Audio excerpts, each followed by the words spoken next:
बिस्मिल्लाहिर्रहमानिर्रहीम। अस्सलामुअलैकुम वरहमतुल्लाहि वबरकातुहू। तुसी देख रहे हो मेरा यूट्यूब चैनल और मेरा नाम हकीम मोहम्मद इमरान हुसैन अत्तारी। नाजरीन, इंशाअल्लाह अज तुहानू मर्दाना कुव्वत दे बारे नुस्खा देन लगे हैं और इंशाअल्लाह नुस्खा बहुत अच्छा और पावरफुल और अजमुद्दा है। यही नुस्खा असी अपनी दुकान पर चला रहे हैं।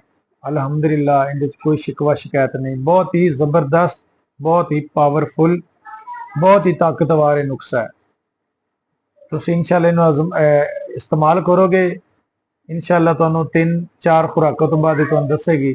ज्यादा तो ज्यादा तुसीं दोस्तों 15 दिन खाना है। 15 दिनों के अंदर अंदर उस तो बाद इंशाअल्लाह तुहानू जो भी मसाइल हैं, मनी पतली है, वक्त थोड़ा लगता है, ढीलापन है, या जो भी तुहानू इस दे बारे मसाइल, मर्दाना कुव्वत दे बारे जो भी तुहानू मसाइल है, इंशाअल्लाह यही नुस्खा तुहाडे तमाम अमराज दूर करेगा।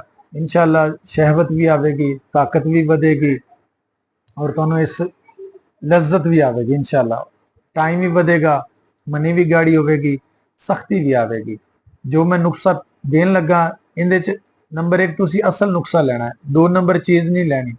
नंबर 2 साफ सुथरी लैनी है। ये 2 चीज़ां तुसी पहचान रखनी है। नंबर 1 तुसी चीज लैनी है, 1 नंबर असल चीज लैनी है। दूसरा साफ और सुथरी चीज लैनी है। कोशिश करे कि इहनू घर दे विच लिया ते इमाम दस्ते दे विच खुद बनावो। काफ़ी चीज़ां हैगियां ने, इहदे च कोई रद्दो बदल भी हो सकती है, इहदे च कोई कमी बेशी भी हो सकती है। तुसीं इन्हां चीज़ां नू घर लिया ते इस्तेमाल करना है और इंशाअल्लाह इहदा तुसीं रिजल्ट खुद दसोगे। नुस्खा एक बार जरूर इस्तेमाल करे।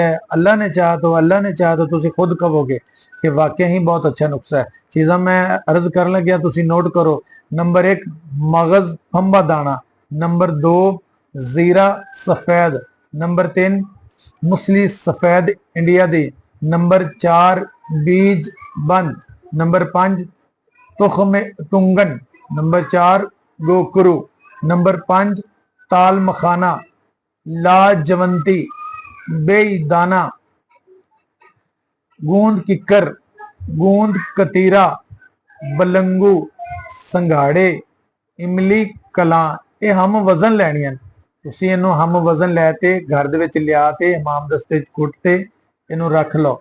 सुबह और शाम खाने तो 2 घंटे बाद नीम गर्म दुध नाल तुसीं ये इस्तेमाल करना है। 3 दिनों तो बाद दवाई तुहानू दसेगी कि ये दवाई है। 15 दिन तुसीं इस्तेमाल करना है। इंशाअल्लाह 10 तो 15 साल तुहानू दोबारा दवाई खाने की जरूरत नहीं पवेगी। जो भी तुहाडे मसाइल हैं सैक्स दे हैं, इंशाअल्लाह सारे दूर करेगी। अगर तुहानू 10 मसाइल भी हैं मर्दाना कुव्वत दे बारे, इंशाअल्लाह यह दवाई इस्तेमाल करोगे, खुद तुसीं दसोगे इंशाअल्लाह यह दवाई बिल्कुल ठीक ठाक तुहानू बना देगी। दूसरी गुजारिश है, स्क्रीन ते मेरा नंबर चल रहा है। अगर तुसीं दवाई बनी बनाई तुहानू हासिल करना चाहते हो, साडे स्क्रीन ते नंबर चल रहा है, तुसीं WhatsApp के जरिए मेरे ते राबता करो। असीं TCS के जरिए, डाक के जरिए कोशिश करांगे तुहाडे घर तक दवाई पहुंचावांगे। दवाई ज्यादा महंगी नहीं है, दवाई माकूल पैसों की है। तुसीं इंशाअल्लाह सानू मौका दिओ। जज़ाकल्लाह। अस्सलामु अलैकुम।